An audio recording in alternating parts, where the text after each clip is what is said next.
Предложениот нацрт закон ќе создаде правна неусогласеност, загрозување на индустријата, удар врз малите и средни бизниси, како и поттикнување на нелегалната трговија, сметаат од групацијата за производство на цигари, која е дел од Сдруженијето на производители на тутун во рамките на Стопанската комора.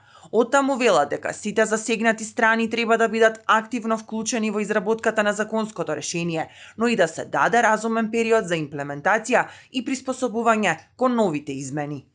Нацрт законот за заштита од пушење е направен според словенечкиот модел, но тој не може да биде применлив во земјава, пред се бидејќи двете држави се разликуваат по многу параметри. Во Македонија суровиот тутун е стратешка земјоделска култура, чие одгледување, производство и откуп се стимулирани од државата, имено во историскиот најголем обем на откуп и цена.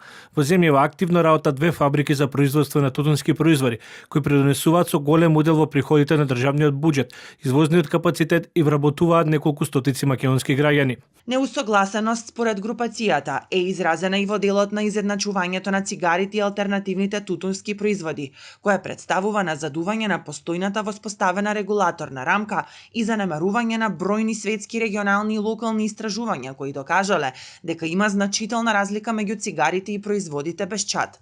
Забраната, велат, би предизвикала сериозни финансиски последици врз малите семени бизниси, како намалена продажба, но и поттикнување нелегална трговија.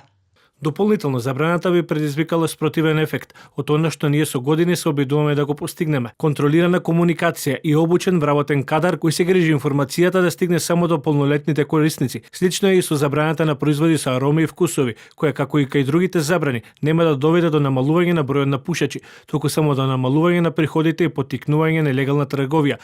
Недоволно прецизно и јасно се дефинирани и локациите на кои е забрането и тие на кои е дозволено пушењето и користењето алтернативни тутунски производи, што ќе овозможи различни толкувања од страна на бројните инспекцијски служби и реален проблем при спроведување на прописот, потенцираат од групацијата.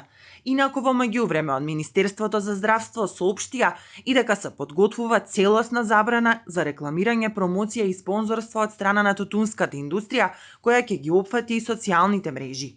Овие законски одредби ќе се однесуваат на објави во медиуми на интернет и социјални мрежи, како и на настани, наградни игри, попусти и подароци.